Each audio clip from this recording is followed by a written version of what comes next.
কস্তুরি মেথির সাথে ঘুগনির কম্বিনেশনটা সত্যিই খুব ভালো, তো এটা আমার ভীষণ প্রিয়। এখানে আমি কিছুটা পরিমাণ মটর নিয়ে সেটাকে 6 ঘন্টার মতো জলে সোক করে নিয়েছি। এখানে যে সাউন্ডটা শুনতে পাচ্ছ ওটা আমার ছোট্ট ভাইয়ের, তো আমি ইচ্ছা করে এটাকে মিউট করিনি কারণ ওর আওয়াজটা ভীষণ সুন্দর। আর জলে সোক করা মটরগুলো আমি এর মধ্যে দিয়ে দেব এবং এর মধ্যে দিয়ে দেব বেশ কিছুটা পরিমাণ জল, অন্তত হাফ লিটারের মতো জল তো দেবই। এর মধ্যে দিয়ে দেবো আমি 1 চামচের মতো লবণ, তারপরে ঢাকনাটা দিয়ে অন্তত 4টে থেকে 6টা সিটি দিয়ে নেব। এবার কিছুক্ষণ ওয়েট করি কারণ সিটিটা পড়বে, ততক্ষণ তো ওয়েট করতেই হবে। তো দেখো সিটি অলরেডি পড়ে গেছে। এটা যতক্ষণ হতে থাক ততক্ষণে আমি কড়াইতে সর্ষের তেল দিয়ে দিয়েছি কিছুটা পরিমাণ, আর তেল গরম হয়ে এলে ওর মধ্যে আমি দিয়ে দেবো একটা কোচানো পেঁয়াজ। পেঁয়াজে যেহেতু প্রচুর পরিমাণে জল থাকে সেজন্য পেঁয়াজটা সবসময় হাই ফ্লেমে রেখেই দিতে হয় এবং তেলটা যেন বেশি গরম থাকে, না হলে পেঁয়াজের মধ্যে যে জলটা থাকে সেটা তেলের মধ্যে পড়ার সাথে সাথেই তেলটা অলরেডি ঠান্ডা হয়ে যায়।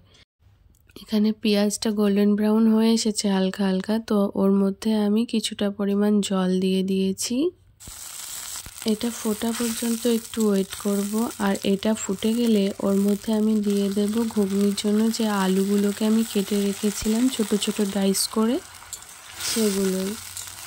তো আলুগুলো এখানে দিয়ে দিয়েছি। এবার এর মধ্যে আমি দিয়ে দেব লবণ 1 চামচের মতো আর 1 চামচের মতো হলুদ। তো হলুদ দেওয়ার পরে হলুদের কাঁচা গন্ধটা চলে গেলে ওর মধ্যে আমি দিয়ে দেব 1 চামচের পরিমাণ গুঁড়ো লঙ্কা। তো এটাকে দিয়ে বেশ কিছুক্ষণ কুক হতে দেব।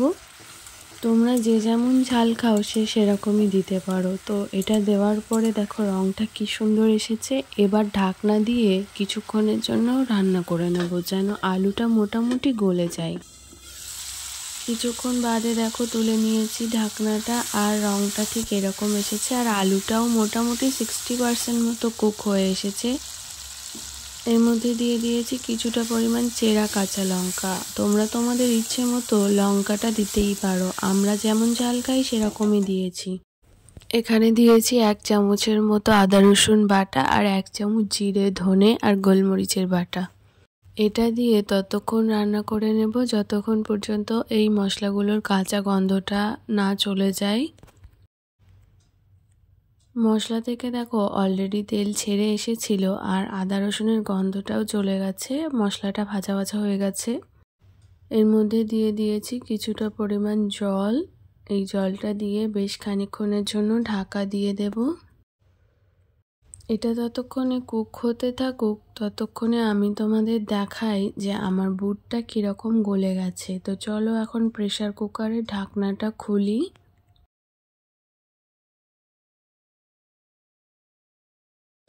ঢাকনাটা খুলে তোমাদের দেখাই বুটটা কতটা গলে গেছে। তো দেখো এখানে আমি একটা তুলে তোমাদের দেখাচ্ছি হাত দিয়ে ভেঙে যে কতটা পারফেক্ট হয়েছে বুটটা। তোমরা চাইলে আরও 2-1টা সিটি বেশি দিয়ে নিতে পারো, তোমরা যেমন খাবে সেরকমভাবেই। দেখো আলুগুলোকে আমি আরেকবার নেড়ে দিচ্ছি, আর এটা থেকে অনেকটাই আর কি মশলা সব কুক হয়ে গেছে, তেলও ছেড়ে দিয়েছে। এর মধ্যে আমি দিয়ে দেব যে সিদ্ধ করা মটরগুলো আমি রেখেছিলাম, সেগুলোকে আমি এখন এর মধ্যে ঢেলে দেব। মটরগুলো দিয়ে একটু নাড়াচাড়া করে নেব যেন মশলা, আলু আর মটরগুলো সব একসাথে মিশে যায়।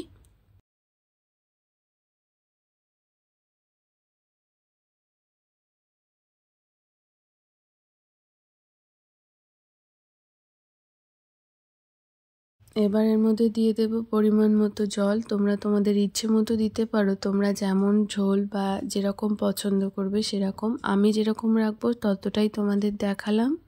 ঢাকনাটা দিয়ে এটা কিছুক্ষণ ফুটতে দেব। যেহেতু আমার আলু এবং বুট দুটোই অলরেডি কুক করা, সেজন্য আমি খুব বেশিক্ষণ ফোটালাম না, প্রায় হয়ে এসেছে। এর মধ্যে দিয়ে দেব কস্তুরি মেথি, যেটাকে একটু হাতে ডলে দিয়ে দিলাম এর মধ্যে, তাহলে ভালো লাগবে আর স্মেলটা ভীষণ সুন্দর উঠেছে। আর দিয়ে দেব একটু শাহি গরম মশলা। তোমরা চাইলে নর্মাল গরম মশলাও দিতে পারো তোমাদের ইচ্ছে মতো। এটা যে কোনো খাবারে খেতে পারো, সকালে কিংবা রাতের ডিনারে অথবা সন্ধেবেলা। আমার মতো ভীষণ সুন্দর লাগে খেতে। তো চলো এবার ফাইনালি এটাকে প্লেটিং করার পালা। এটাকে একটু ফুটতে দিয়ে তারপরে নামিয়ে দেব আর তোমাদেরকে দেখাবো আমি কি দিয়ে আজকে সন্ধ্যাবেলা খাচ্ছি। তো চলো প্লেটিংটা করেই ফেলি। আমার ভিডিওগুলি যদি তোমাদের ভালো লেগে থাকে তাহলে অবশ্যই আমার চ্যানেলটিকে তোমরা লাইক করতে পারো, সাবস্ক্রাইব করতে পারো অ্যান্ড শেয়ার করতে পারো আমার ভিডিওগুলোকে। এখানে ঘুগনির উপর আমি দিয়ে দিয়েছি কিছুটা কোচানো কাঁচা লঙ্কা আর পেঁয়াজ, তোমরা চাইলে শসাও দিতে পারো, আর দিয়ে দিচ্ছি কিছুটা ভুজিয়া। আর এটাকে আরও সুন্দর দেখতে লাগে যেন, তার জন্য দিয়ে দেব একটা ধনেপাতার। দেখো এখানে আমাদের রেডি হয়ে গেছে ঘুগনি। তোমরা তোমাদের ইচ্ছে মতো খাবার দিয়ে খেতেই পারো এরকমভাবে বানিয়ে। আজকে এই পর্যন্তই। সকলে ভালো থেকো, সুস্থ থেকো, সাবধানে থেকো, সকলকে ভালো রেখো।